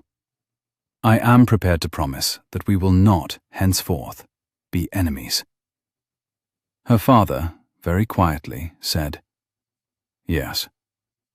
You will not, ever, sell another daughter. There are no other daughters, Beatrice. Then this conversation is closed. He stood. He came, slowly, around the table. He stopped a polite distance from her chair, no closer than the Duke had taken in the long passage, and he looked, again, at her face. Beatrice. Father. Your mother would have been. I know, father. Are you well? I am very well. And the man, the Duke, he is what he appeared to be in the courtyard, father. There is no second face. He has been, in the matter of his own marriage, every single day since the courtyard, the man who lifted me from the chair. Her father did not answer that. He turned, slowly, and walked to the door of the small library, and stopped there. He looked back at her once. Good night, Beatrice. Good night, father. He went out, past the Duke in the corridor, who stood when he came, past the open door of the drawing-room, where the ladies, by some small miracle of Mrs. Heaver's choreography, had begun discussing wallpaper, out of the house. Beatrice heard, a moment later, the wheels of his carriage on the gravel. The Duke came back into the small library. He closed the door behind him. He came to the chair her father had sat in, drew it out, sat down across from her at the long table, and looked at her over the lamps. He spoke her name across the lamplight. She gave him his, and when he murmured, "My wife," she answered him again, with the only word she could give him in such a room, His own. It is 23 minutes past 10. Yes. We have, technically, the rest of an evening with the Hartleys, the Penroses, and Mr. Bramwell, who has taken the ledgers and gone. Yes. I propose, he said, that we send Mrs. Heaver out with our most charming apologies, which she will deliver perfectly because she has, in fact, been waiting for the cue, and that I take you, on my arm, to the Rose Room. I will go no further than your door. I will sit in the corridor. If you call, I will come. I will not be in the room. That is what you said in the corridor an hour ago. It remains correct. She let his name fall, soft between them. He gave her hers, and waited. Walk me to the Rose Room. He stood. He came around the table. He held out his hand. She did not take his hand. She set the cane down, carefully, on the table beside the lamps. She stood, slowly, on her own legs. She walked, with no cane and no arm, across the 4 paces of the small library to where her husband stood with his hand still extended. She stopped, exactly at the distance that had been, 3 weeks earlier, the distance of a wife. She gave him his name.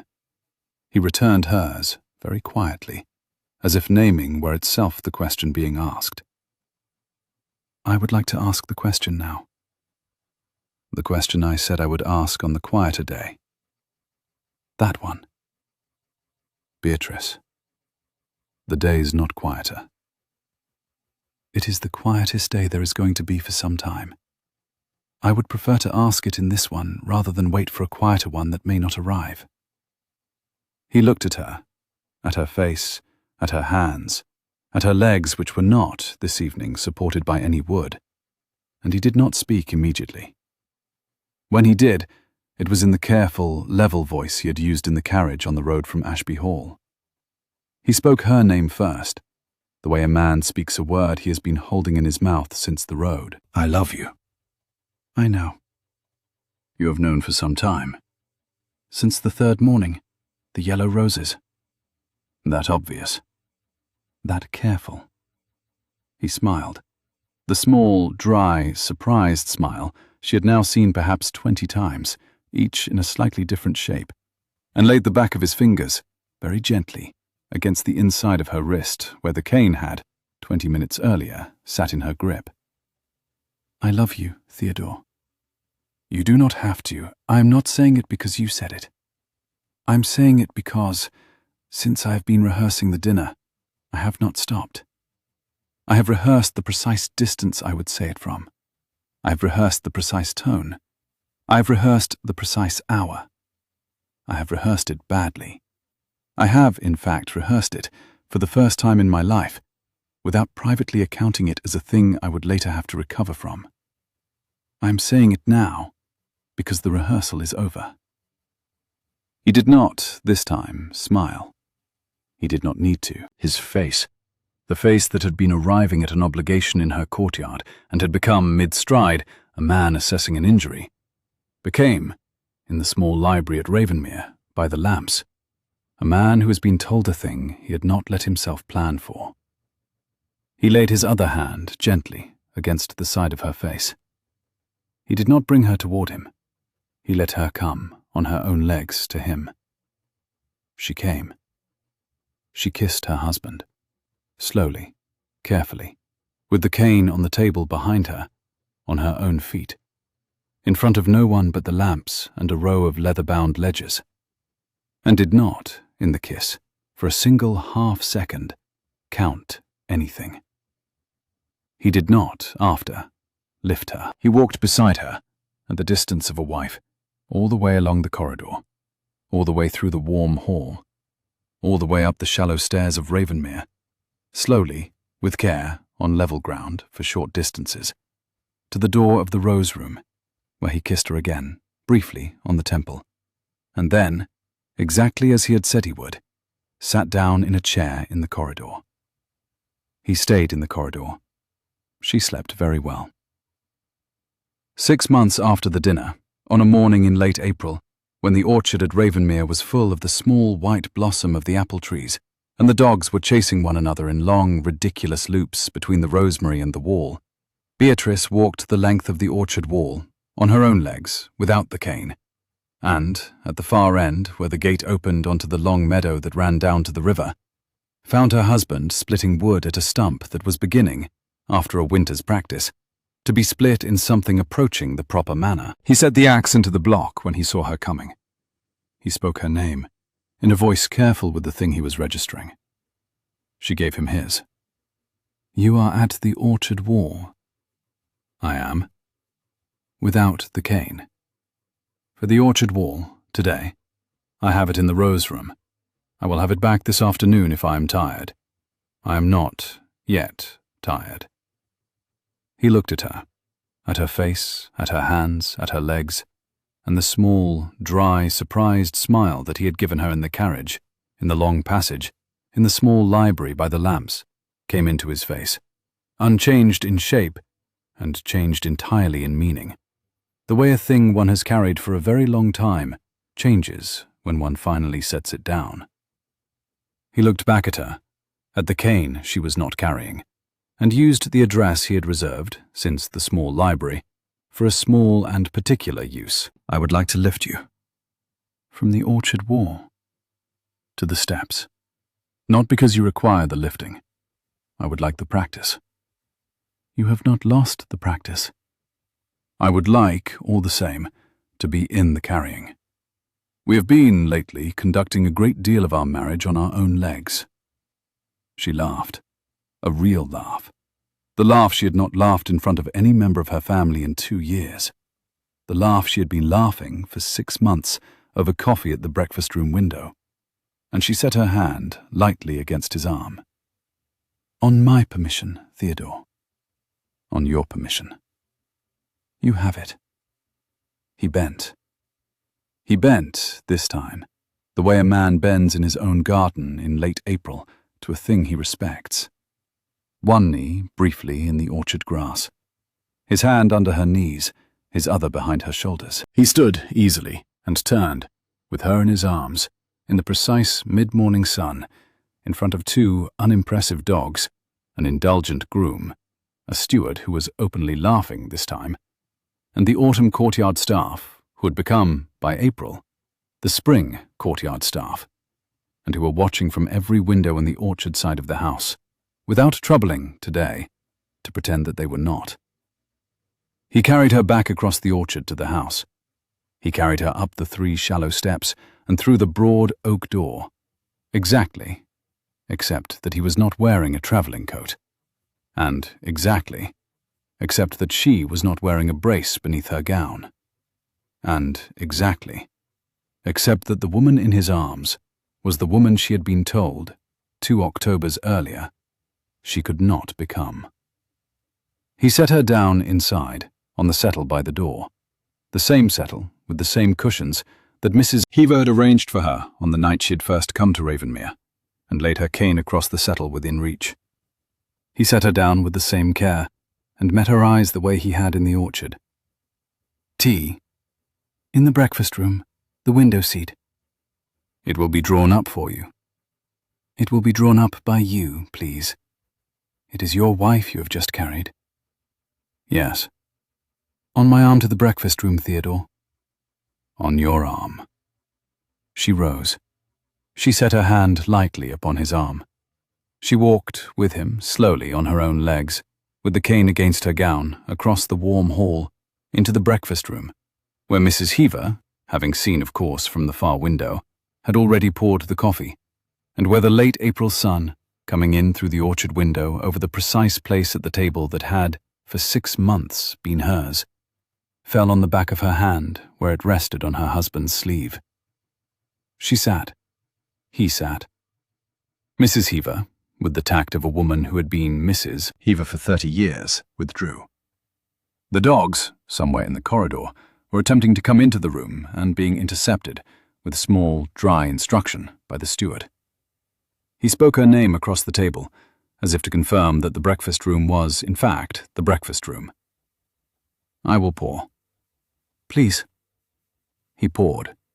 The coffee steamed in the cup. He set the cup, carefully, in front of her, the way a man sets a thing he has been carrying through weather, and sat back, with his own cup in his hands, and did not, for a moment, drink. "You are watching me," she said. "I am." "To what end?" "To the end," he said, "of remembering that this is what a Tuesday is. It is a Friday, Theodore. It is, in any case, the day on which my wife walked the length of the orchard wall, on her own legs, in late April, without a cane, and then permitted me to lift her, and then drank her coffee in the window seat. And I would like, if you do not mind, to remember it, regardless of which day it is technically." She did not mind. She lifted her cup. She drank her coffee, slowly, looking out at the orchard wall, which she had walked the length of, on her own legs, in late April, without a cane, in front of her husband, and his unimpressive dogs, and his indulgent groom, and his housekeeper of 30 years, in the precise sunlight, in the precise spring, in the precise life she had calculated, in the locked passage of her sick room at Ashby Hall, 18 months before, would, on a quieter day than this one, eventually arrive. It had arrived. She drank the coffee. It was, she discovered, very good coffee. If you have ever been carried, by anyone, in any way, when you had begun to believe that being carried was the same as being diminished, and discovered, in the carrying, that it was not, I should very much like to read your account of it in the comments below. If you are new to this fire, my name is Adrian, and I tell stories of stubborn women and patient men in the Regency manner. Subscribe if you would like another by the next firelight. Good night.